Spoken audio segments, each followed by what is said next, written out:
the refs cost us the game, or the statement, the refs cost us the game. What do you think about that statement?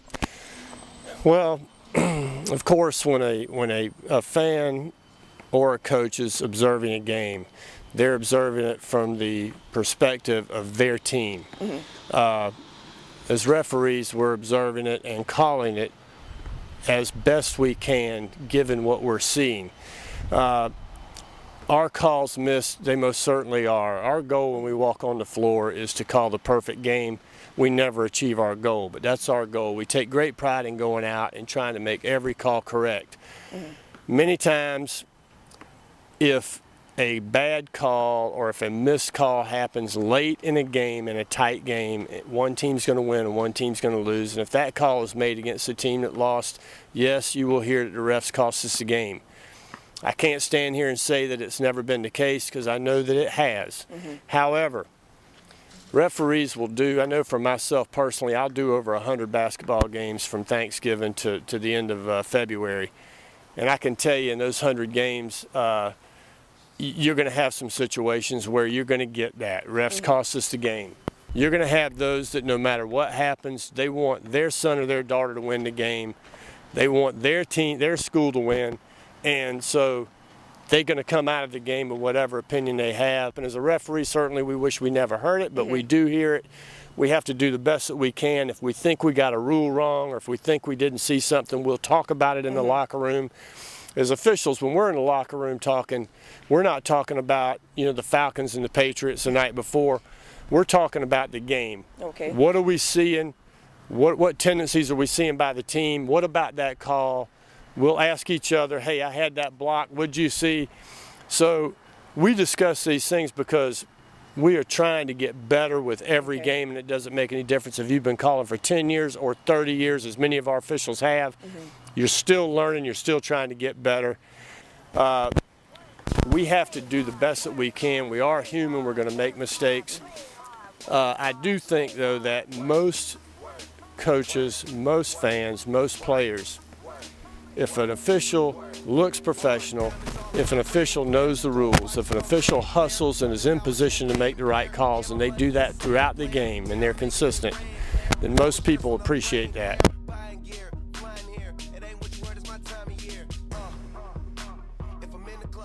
To me, the game of basketball has changed tremendously.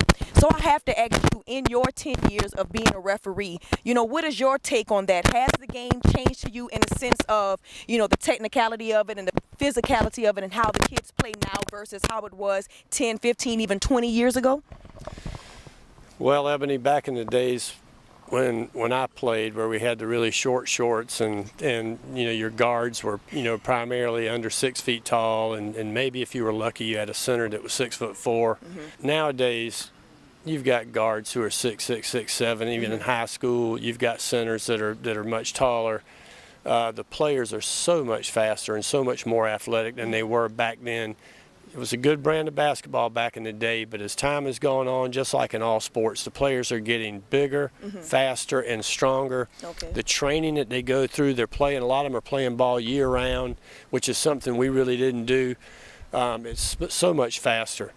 I believe it was back in 2010, they instituted a rule change because of rough play, where they eliminated on foul shots the people lining up on the blocks. They eliminated that first block and made everyone start at the second block. So now you've got 6 players on the lane instead of 8.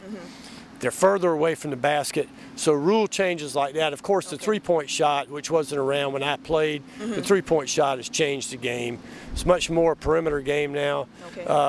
In many teams, all the players are the same size. They're all, 6'3", 6'4", 6'5". They're all fast. They're all athletic.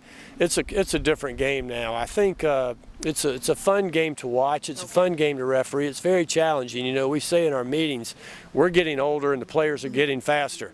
Each year you'll have some subtle rule tweaks, but a foul's still a foul, a walk's still a walk, a jump ball's still a jump ball. Those things haven't changed. The speed of the game now is unbelievable, not just with the boys. The girls' game And I'll tell you, and it's down to the middle school. You know, I've had middle school games where it was just up and down the floor like this for the entire game. And, you know, these folks just don't seem to get tired. They just run, and they've got players on the bench. The coaches are subbing in, keeping fresh players in.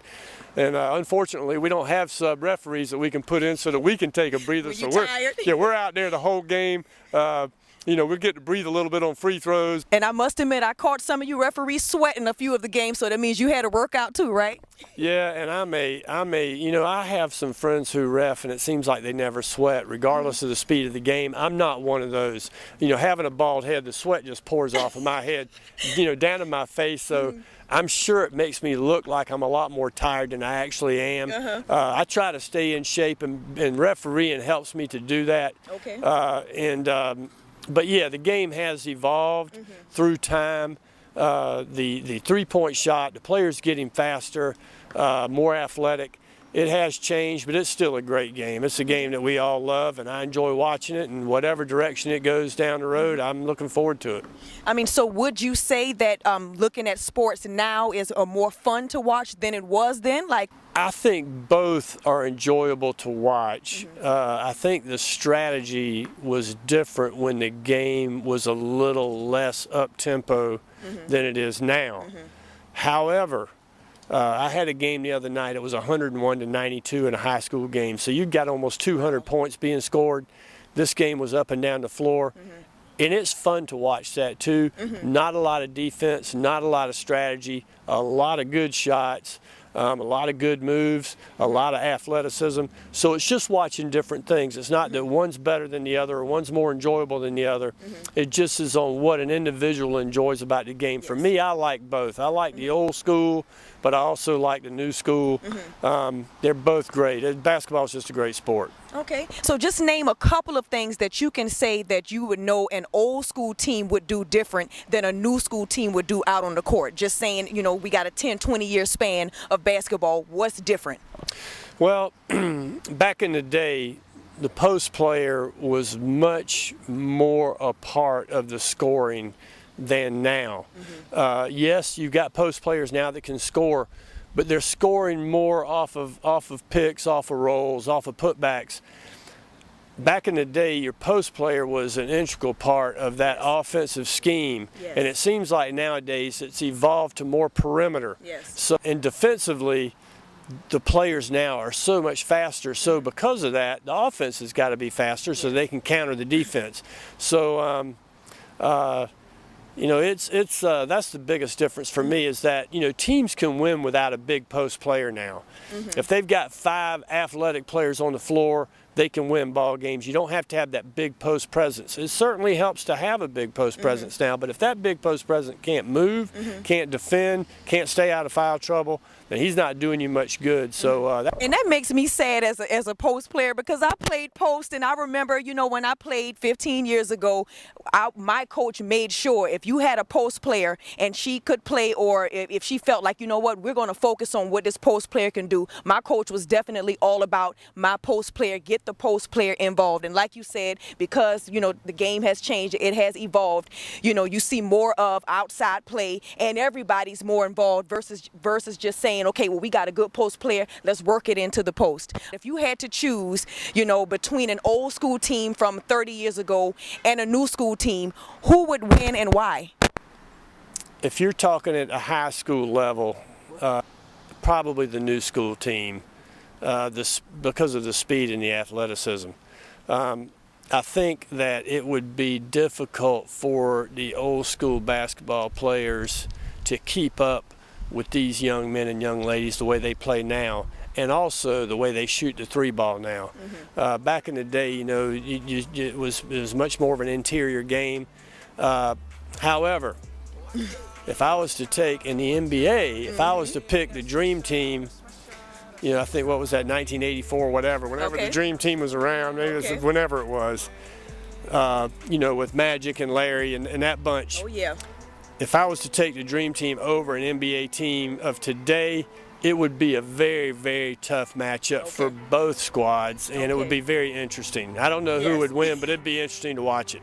Oh, yes, definitely. And I do agree. I agree.